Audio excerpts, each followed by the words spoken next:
예, 안녕하세요.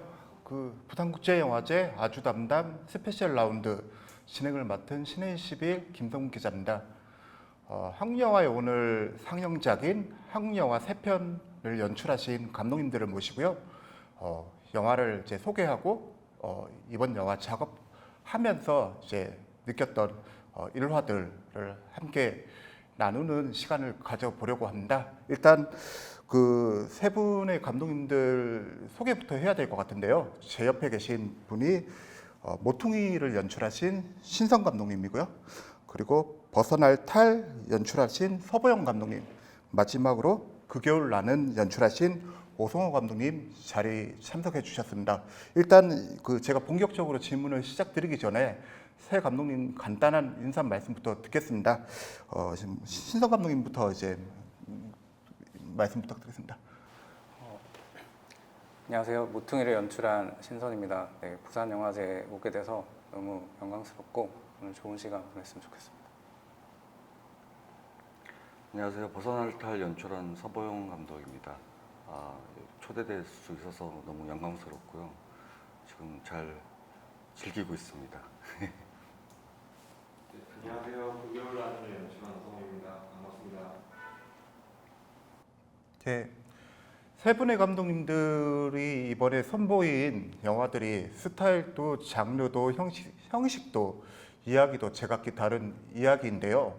관객분들께 어떤 영화인지 먼저 소개하는 이제 질문부터 드리려고 합니다. 일단 신성 감독님은 모퉁이라는 영화가 영화과에서 한때 공부했던 세 친구가 이제 오랜만에 우연히 이제 그들이 한때 자주 간 것처럼 이제 보이는 식당에서 만나서 이제 벌어지는 이야기인데요.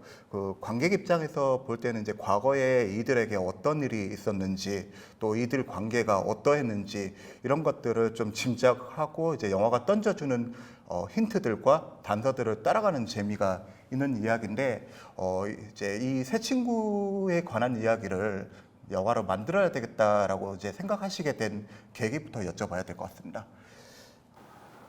일단은 제가 작업을 했을 때 너무 저와 동떨어진 이야기를 하고 싶지 않았고, 그래서 이런 스타일의 시나리오들을 그 전부터 계속 써왔었고, 이제 저도 이번 영화를 찍어가면서 이 영화를 좀 더 알게 된 부분도 있어서 제가 완벽하게 짜여진 어떤 이야기를 가지고 시작한 게 아니라 하다 보면서 제가 유연하게 조금 상황이나 인물들이 변화하는 모습을 보고 제가 대사도 추가하고 상황도 다시 추가하고 이런 식으로 작업을 했기 때문에 그런 작업을 해왔었고, 이번에도 장편에서도 똑같이 그런 걸 했던 것 같습니다.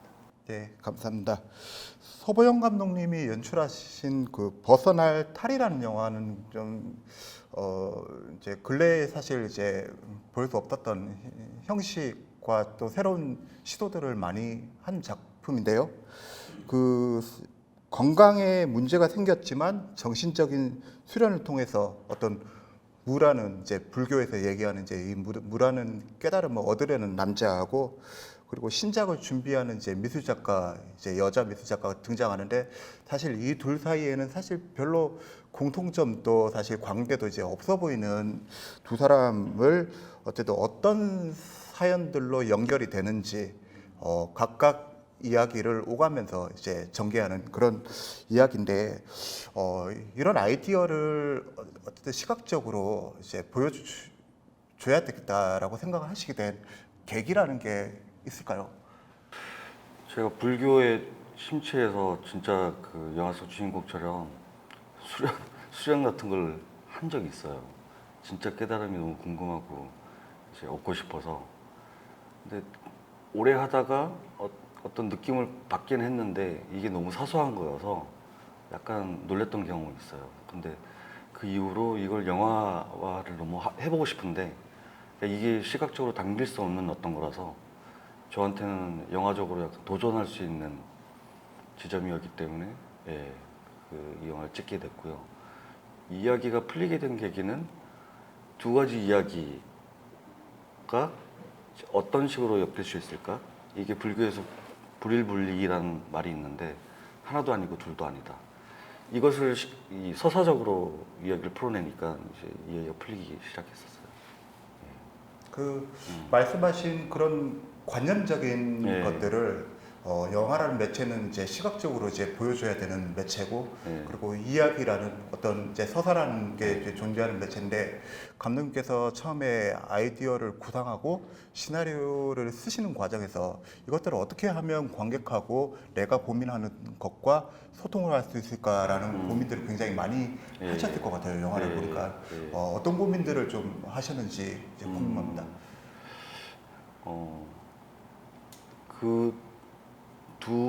그러니까 불교에서 말하는 그 철학을 시각화하는 것, 이게 가장 큰 화두였고요. 그리고 밸런스 두 가지의 서로 다른 이야기가 어떻게 적절하게 밸런스를 맞출 수 있을까? 이게 조금 중요한 문제였고, 나중에 어떻게 잘 섞일 수 있을까? 섞는다는 표현이 조금 틀린 표현일 수도 있는데, 예, 그런 것들이 고민이 많았었습니다.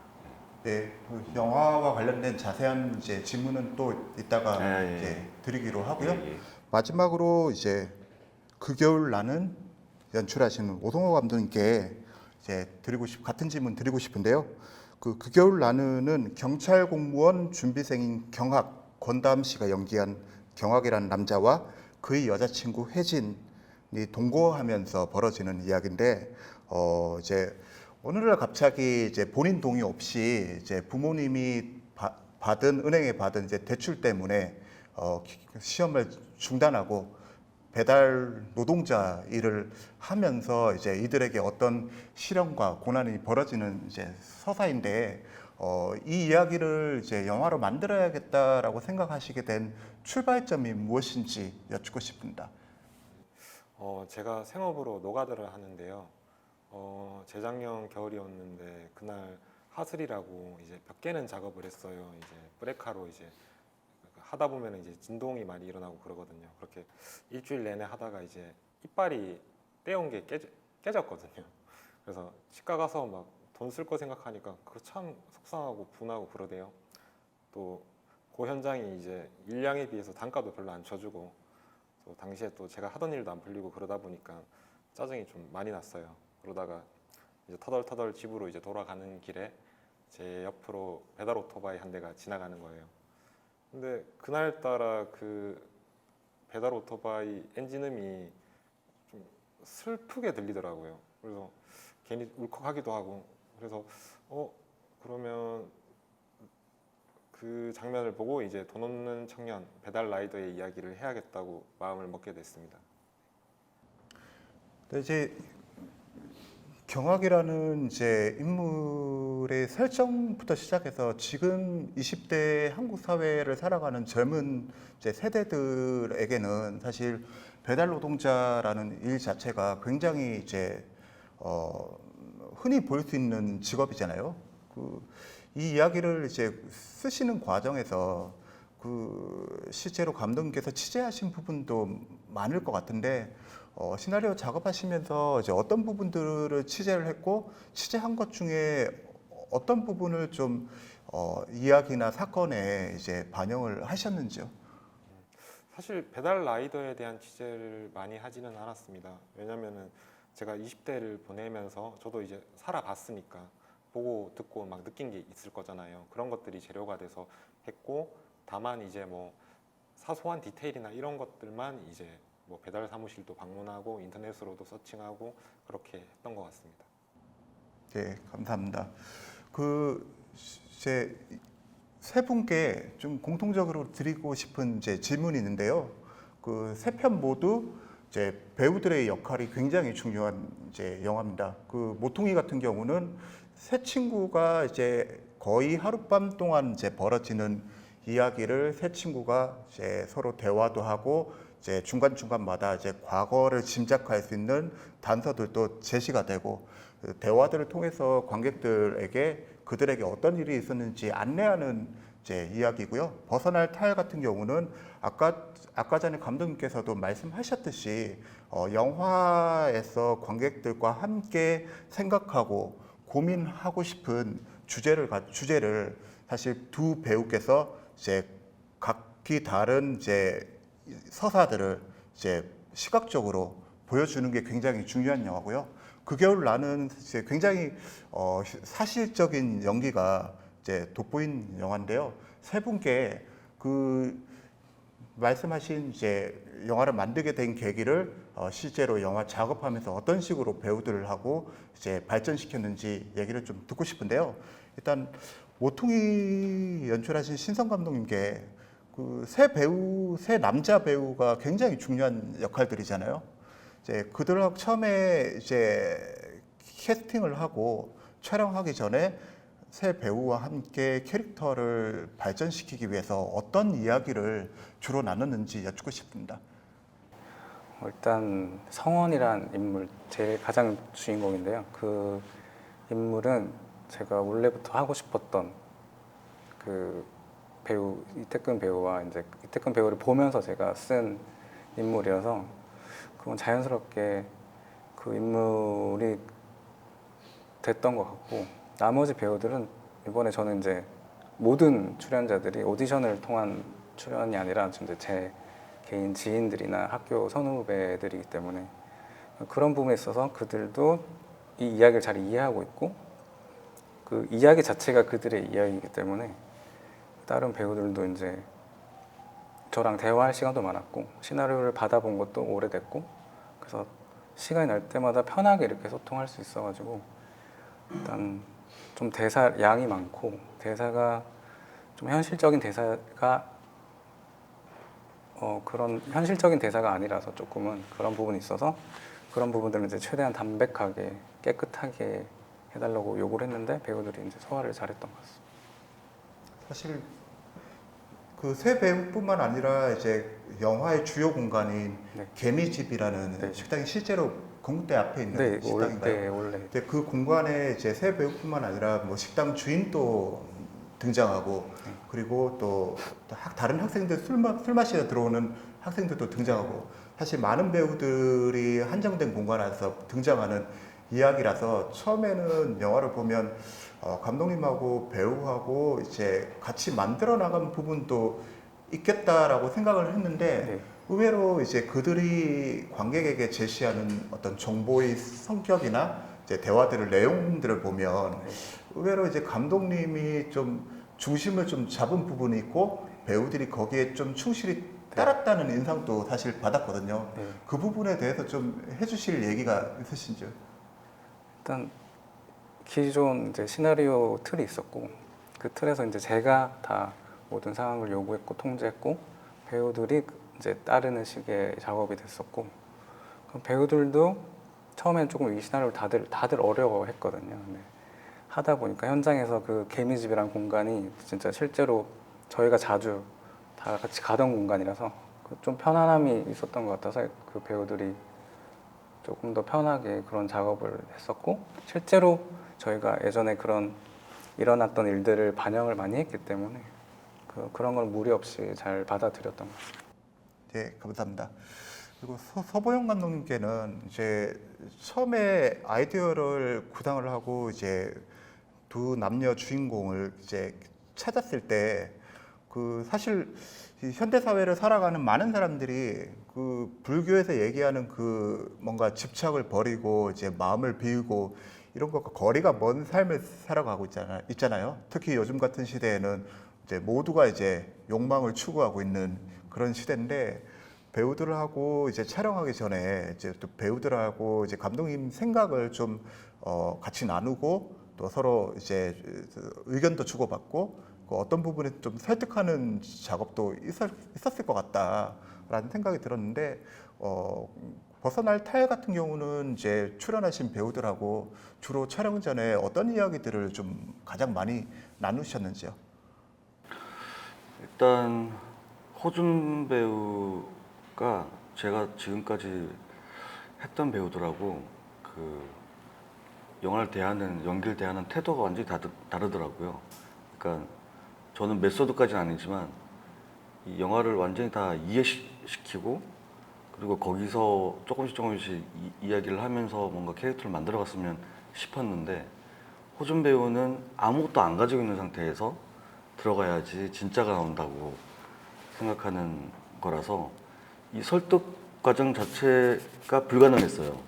그래서 이게 되게 재밌는데 호준 배우는 계속 저는 그냥 이 영화 안에 살기만 하면 된다라고 얘기를 했고 나중에는 저도 받아들여서 그래 살아라 살아라 나는 그 잘 살 수 있게 이미지적인 구축을 하겠다 이런 식으로 어떻게 합의를 받고 그리고 일단은 좌선과 108배를 해야 되기 때문에 그거는 이제 연습하는 과정이 있었고 같이 절도 다니면서 108배도 하고 좌선하는 법도 알려주고 뭐 그랬던 과정이 있었고요.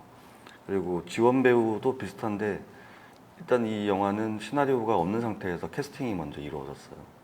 그리고 그래서 호준 배우는 어떤 이 영화가 심각해질 거라는 생각이 들어서 어떻게 해도 희극성이 느껴지는 배우를 이제 호준 배우로 선택을 했던 거고 지원 배우는 이야기하는 과정에서 지원 배우가 실제로 찍은 그 해변가의 사진에서 또 영감을 많이 받았고 이렇게 얘기하면서 이야기에 도움이 많이 되는 지점들이 있었죠. 예를 들면 처음 만났을 때 입고 왔던 옷이 붉은 옷에 검정 치마였는데 거기서 제가 어떤 환의 아이디어를 얻었던 것 같고 그랬던 것 같아요. 근데 인물만큼이나 이 영화는 이미지가 중요한 영화라는 생각이 들었거든요. 그 물론 그렇다고 뭐 굉장히 과감한 시도를 뭐 이런 얘기는 아니고 어쨌든 그 관념들을 관객들한테 얘기를 하기 위해서 이미지를 굉장히 신경 써서 구성했다는 인상을 받았고 또 하나는 애니메이션 같은 다른 이제 매체도 적극적으로 끌어와서 이제 활용을 하셨는데 그런 형식적인 부분들에 대한 어떤 고민들도 많이 하셨을 것 같아요. 일단 그 많은 이 영화의 그 시나리오 단계 이전부터 막연한 아이디어 그냥 이런 불교 얘기를 하고 깨달음에 대한 이야기를 하고 싶다 이 정도 생각에서 여러 번 쓰려고 했는데 잘 써지지가 않았어요. 그래서 일단 캐스팅을 먼저 하자. 그리고 우연한 만남들에 되게 열려 있으려고 노력을 했고 그러다가 이제 손성경 작가를 만나서 이 사람의 작품을 내 영화에 쓰고 싶다. 그래서 그분이 어떻게 작업을 진행을 해서 지금까지 이뤄냈는지 이런 사연도 듣고 원래 그분이 동양원을 전공하다가 이제 애니메이션으로 넘어갔는데 이 매체의 무거움을 어떻게 스스로 가벼워질 수 있을까 이런 고민을 하면서 지금의 작업에 이르렀다고 얘기를 하더라고요. 이 얘기가 너무 재밌어서 이 얘기 자체가 제 영화 안에 그대로 들어올 수 있고 이 영화 자체가 그분 작업의 어떤 화답처럼 보였으면 좋겠다는 생각이 들어서 그런 아이디어 하나하나가 이렇게 하나의 몽타주처럼 이렇게 구성되면서 지금의 이야기가 된 것 같아요. 영화를 보신 분들은 이제 방금 감독님께서 하신 말씀을 좀 같이 보시면 영화를 좀 더 이게 흥미롭게 읽을 수 있을 것 같습니다. 그 마지막으로 이제 그겨울 나는 영화는 저는 목표가 분명한 남자가 난데없이 끼어든 돈 문제 때문에 사실 그 꿈을 이제 유보하고 어쨌든 매일매일 살아가야 되는 현실로 바뀌어가는 이 과정들이 변화하는 과정들이 굉장히 잘 보여줬다라고 생각하거든요. 감독님께서 이제 이 서사를 이제 이야기를 쓰실 때 경학이라는 인물이 이제 궁지에 내몰려가는 과정들을 단계적으로 관객들에게 설득력 있게 보여주기 위해서 좀 어떤 부분을 좀 신경을 써야 되겠다라고 생각을 하셨는지요? 네, 뭐 경화기도 그렇고 혜진이도 그렇고 저희가 가장 핵심적으로 신경을 썼던 부분은 그 경화기 같은 경우에는 이제 영화에서 자기 주장도 강하고 강단도 있고 뭐 건조도 있고 결코 착하고 순한 사람만은 아니에요. 또 혜진이 같은 경우는 이제 경화기한테 잔소리도 많이 하고 닥달도 하고 그런데 이제 그런 모습들이 개인의 성격 결함이 아니라 상황 때문에 돈 때문에 이제 그렇게 된 걸로 보였으면 했거든요. 그래서 그렇게 되게끔 관객들이 봐주시게끔 저희가 신경을 좀 많이 썼습니다. 네. 경악 역할을 연기하신 그 네, 박담 곤다음 곤다음 씨죠. 예, 곤다음 씨. 그 저는 약간 이 친구가 이제 갑작스럽게 배달 일을 하게 되면서 굉장히 이제 그 앞에서 보여주지 못한 좀 적응력 같은 것들을 굉장히 좀 드러내는 게 어쩌면 그 배우가 가진 얼굴에서 나오는 느낌 때문이 아닐까라는 생각이 들었는데 그 곤담 씨가 이제 합류를 하시면서 처음에 감독님이 의도했거나 쓰셨던 이야기와 조금 캐릭터의 결이라든가 이야기의 어떤 내용들이 좀 달라진 부분이 있나요? 일단 시나리오의 중후반부는 이제 크게 달라진 부분은 없고 이제 초반에 이제 경악이라는 인물을 어떻게 보여줄 것이냐가 관건이었어요. 저 같은 경우는 이제 시나리오에서 경악이가 좀 많이 착하고 건실하고 그러고 나서 이제 변화가 있었으면 좋겠다라는 생각을 가졌고, 근데 이제 권다한 배우 같은 경우에는 이제 조금 반대되는 생각을 가졌어요. 뭐 이제 뭐 크게 뭐 그런 건 아니지만은 뭐 어쨌거나 좀 생각이 다른 부분이 있었는데 이제 결론은 그거예요. 어쨌거나 저희 주변만 보더라도 그렇게 막 다 멋지게 사는 사람들은 없잖아요. 다들 뭐 개인적으로 다 하자가 있고 결함이 있는 사람들인데 이제 초반에 어쨌거나 마냥 착하고 이제 순하게 보이는 것보다는 이제 그런 이제 지금의 경악처럼 보여야 좀 더 이제 구체적으로 보여지겠다라는 생각이 들어서 권다은 배우의 어떤 가지고 있는 것과 그 생각을 이제 좀 반영을 해서 만들게 됐습니다. 사실 이제 말씀 들어보면 좀 배우가 좀 이렇게 해준 역할들이 이제 크네요. 그렇죠. 그리고 또 권다은 배우가 실제로 보면은 사람이 좀 날티도 나고 예, 좀 양기도 있고 뭐 그래요. 예, 근데 이제 원래 뭐 어떤 배우든 그렇잖아요. 본래 가지고 있는 그게 무시할 수는 없잖아요. 그래서 그런 것도 좀 활용을 해야겠다는 생각도 들고 권다은 배우가 들어오면서 이제 그래도 어쨌거나 제가 최초에 가졌던 생각보다는 더 인물이 더 사람처럼 보여진 거 아닌가라는 생각을 하고 있어요. 네, 감사합니다. 그 이제 세 분께 이제 세 분의 이제 공통점이 뭘까 계속 제가 고민을 한 거는 이제 세 분이 이번에 부산에서 이제 선보인 영화 세 편 모두가 이제 이분들의 첫 장편 영화라는 사실인데요. 사실 물론 영화라는 작업이 뭐 여러 가지 현실적인 이유 때문에 이제 쉽지 않은 작업이지만 특히 이제 이 세 분이 만든 영화는 이제 코로나 시절에 굉장히 코로나라는 이제 변수하고도 이제 싸웠던 작업이 아닌가 싶습니다. 그 세 분께 이제 공통적으로 이제 드리고 싶은 질문은 이제 첫 장편 영화를 만드신 소감이 어떤지 얘기를 좀 들어보려고 하는데요. 일단 그 모퉁이를 연출하신 신성 감독님께서는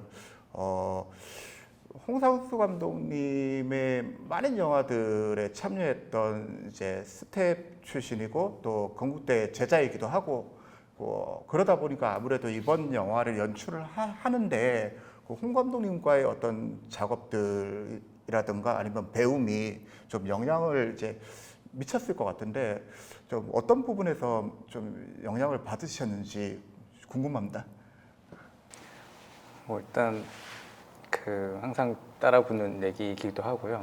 근데 많은 분들이 영향을 받았냐고 물어보고 또 어떤 다른 학생들은 또 그걸 그러니까 그걸 연관 짓는 걸 또 싫어하는 친구들도 있고요. 근데 저는 당연히 스승님이었고 제자라서 영향을 당연히 받았고 그거를 뭐 감추거나 피하고 싶은 생각도 없었고요. 근데 다만 이제 감독님한테 영향을 받은 거는 감독님의 어떤 형식이나 이런 영화적인 것보다 영화를 만드는 태도에 대한 그런 영향을 제가 참 많이 받았고 감독님 작품에서 제가 잠깐 출연도 하고 뭐 제작부도 하고 이런 식으로 하면서 되게 소규모로 저희보다 오히려 더 소규모로 막 찍으시니까요.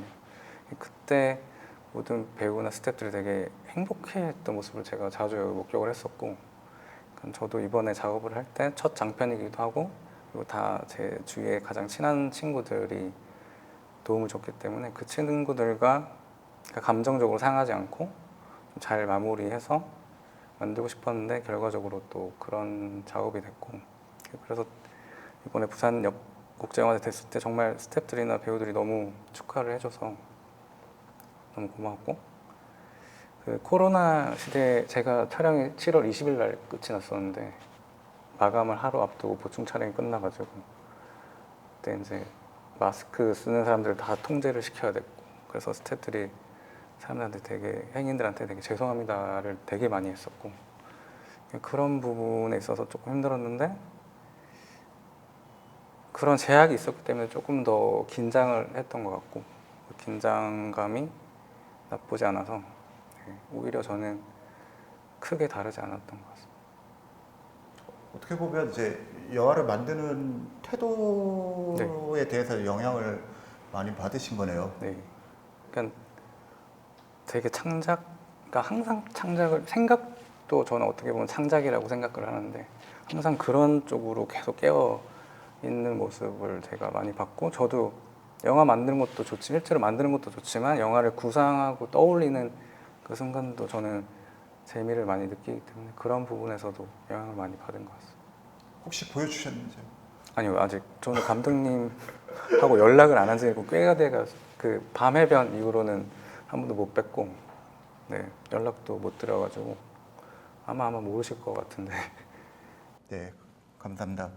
그 서보영 감독님께는 이제 이 벗어날 탈도 이제 코로나 상황에서 만드신 거죠. 사실 코로나19가 이제 뭐 영화인들뿐만 아니라 전 세계적으로 이제 많은 사람들한테 정신적으로나 이제 여러 가지 면에서 지금 영향을 끼치고 있는데, 이번 작업을 어쨌든 이 시국에 이제 배우들 또 제작진들하고 같이 하시면서 어떤 부분들이 가장 좀 이렇게 좀 힘들었는지, 혹은 좀 코로나19로부터 또 이 작업에 영향을 받은 부분도 있을 것 같아요. 어떤 작업이었는지 좀 얘기를 좀 해주십시오. 일단 이 영화의 그 남자의 이야기와 여자의 이야기가 서로 분리되어 있는 상태에서 진행이 되고, 거의 그 각각의 남녀들이 어떤 외부의 무언가와 소통을 거의 하지 않아요. 거의 단절된 느낌이 있는 게 원래 컨셉이었는데, 이게 지금 시대에서 할 수 있는 이야기처럼 보이더라고요. 그래서 그 점은 재밌다고 생각을 했었고요. 작년 1월에 이제 촬영을 시작을 했는데, 그때는 코로나가 심하지 않아서 괜찮았는데 거의 끝날 때쯤 되니까 그때부터 마스크를 필히 써야 되고, 그리고 촬영하는 중간중간에 마스크 쓴 사람들이 어쩔 수 없이 카메라에 잡히고 그런 상황이 오더라고요. 근데 다행히 더 심해지기 전에 영화는 끝맺힐 수 있었기 때문에 그건 다행이라고 생각을 해요. 예. 그래서 어떤 난관이 있더라도 이제 아이디어를 계속 이제 발전시킬 것 같아요. 네, 네. 맞아요. 또 그런 상황들을 되게 많이 제 거랑 별개로 생각하지 않고 받아들이려고 되게 많이 노력하는, 저도 홍 감독님을 너무 좋아하고 그런 스타일을 항상 제 영화 속에서 어떤 우연적인 것들을 항상 포착하려고 노력하고 있거든요. 그래서 비슷한 태도로 영화를 만드신 것 같아요. 저도 그랬고요. 네. 혹시 다음 작업은 구상하고 계시는 게 있는지, 그리고 예. 그 벗어날 탈하고 또 다른 스타일을 선보이실 계획이신지. 원래는 탈은 3개를 생각을 했었어요. 어, 지금 탈날 탈을 만들었고, 벗어날 탈, 그리고 이를 탈까지 만들었는데, 그 벗어날 탈을 찍다 보니 이게 장편화, 원래는 단편이었는데 장편화 되면서 아, 너무 힘들다. 이를 탈은 못 찍겠다, 이렇게 생각을 해서 다음 작업은 제목을 바꿀 거예요. 제목을 바꿀 건데, 제 마음속에서는 시리즈라는 생각이 있고, 원래 이 작업이 4대 3이라는 비율, 그리고 남녀가 등장한다는 것, 그리고 같은 검은고란 악기를 사용한다는 것, 똑같은 공간을 공유한다는 것, 이런 공통점들이 있었는데, 다음 작업은 그런 걸 다 무시하고 아예 막 카메라를 막 흔들고 싶다는 생각이 들더라고. 지금 너무 그 앵글이나 이런 것들이 다 픽스된 것들이 많아서 이 안에서 되게 자유로움을 느끼지 못했기 때문에 정반대의 영화를 찍고 싶다는 생각을 하고 있어요. 네, 기대하겠습니다. 네, 네. 맞습니다. 그 마지막으로 오성호 감독님은 이제 그 이미 이제 여러 차례 인터뷰를 하신 것 같은데 이제 찾아보니까 물론 뭐 신성 감독님도 그렇고 서보영 감독님도 그렇고 다 이제 전투적으로 이제 영화들을 만들고 계시지만 또 오 감독님도 이제 굉장히 이번 영화를 또 힘들게 또 전투적으로 만드신 것 같더라고요. 네. 그 어쨌든 첫 장편을 이렇게 내놓은 소감이 이제 어떠세요? 그리고 코로나 때 어쨌든 그 배우들하고 제작진들 또 이끌면서 작업하는 게 또 쉽지는 않았을 것 같은데 그 얘기 좀 부탁드리겠습니다. 예, 아무래도 이제 단편은 좀 그래도 여러 편 찍어봐서 좀 어렵지 않았는데 찍으면 찍을수록 근데 장편 같은 경우는 처음이다 보니까 또 주변에서 겁을 많이 줬어요. 뭐 장편과 단편은 다르다, 뭐 장편은 뭐 한다 이런데 근데 이제 지나고 나니까 뭐 그냥 단편 곱하기 4라는 생각을 저는 들고 그래서 아 괜히 겁을 먹었구나 더 좀 용기 있게도 됐을 텐데라는 생각을 하게 됐고 어쨌거나 이제 이렇게 장편을 선보이고 이제 오늘 첫 상영인데 좀 많이 걱정이 되네요. 어떻게 봐주실지. 예, 이제 그렇고 이제 뭐 코로나 같은 경우에는 저는 진짜 운 좋게도 코로나 때문에 촬영이 어려운 건 전혀 없었어요. 왜냐면 코로나 때문에 이제 제작적으로 어려운 거는 이제 뭐 로케이션이 어렵고 뭐 보조 출연, 현장 통제 이런 부분들인데 근데 저희 그 안수현 PD님이라고 너무 이제 잘해주셔가지고 예, 저는 코로나 때문에 제작적으로 어려운 건 없었어요. 또 뭐 온도도 재고 뭐 방역 지침도 너무 잘 지키고 그래서 오히려 이번이 더 찍기가 편하지 않았나 저 같은 경우에는 예, 그랬습니다. 예. 지금은 이렇게 웃으시면서 얘기하시지만 영화 찍으실 때는 굉장히 아, 매일 고민이 많으셨죠? 예, 그렇죠. 이제 연출적으로 제 자신과 많이 싸웠죠. 네, 네 그런 부분들이. 알겠습니다. 그럼 시간이 지금 다 됐는데 이제 마지막으로 이제 이 세 편 영화가 부산국제영화제가 끝나는 날까지 이제 많은 관객들을 앞으로 더 만날 거고 이제 또 관객들이 어떻게 봤는지 감독님들도 반응들을 굉장히 이제 궁금해하실 것 같은데 부산에서 이제 선보인 이제 소감과 각오를 마지막으로 듣고 마무리하겠습니다. 신성 감독님부터. 예. 저는 또 고향이 부산이라서 부산 국제영화제 항상 어릴 때부터 와보고 싶었는데 이렇게 초청이 돼서 너무 감사드리고 그러니까 관객분 그래서 지인분들도 많이 보러 오실 것 같고 그래서 관객분들이 그냥 편하게 뭐 영화 만드는 이야기이긴 하지만 사람 사는 이야기가 더 베이스로 있는 영화이기 때문에 좀 편하게 관람하시고 좋은 시간을 보내셨으면 좋겠습니다. 서보영 감독님. 예. 벗어날 탈은 그 이해 차원에서 이 영화를 감상하기 시작하면 꽤 어려울 수 있을 것 같아요. 근데 저는 이해의 차원을 넘어서 감각적으로 이 영화를 충분히 즐길 수 있다는 생각이 들고요. 그래서 생각을 벗어나서 이 영화를 즐길 수 있다면 좋겠다는 생각이 듭니다. 부산에 오게 돼서 너무 영광스럽고 관객 여러분들 너무 찾아뵙고 싶습니다. 고맙습니다. 네, 감사합니다. 마지막으로 오성호 감독님 말씀 부탁드리겠습니다. 네, 그겨울라는 쉽게 공감할 수 있는 이야기예요. 뭐 지금의 자신이 보이기도 할 거고 과거의 뭐 여자친구, 과거의 남자친구 뭐 이렇게 연상이 될 것 같습니다. 재밌게 봐주세요. 감사합니다. 네, 감사합니다. 세 분 모두 시간을 내주셔서 감사드리고요. 부산국제영화제 아주 담담 스페셜 라운드 이상으로 마치겠습니다. 감사합니다.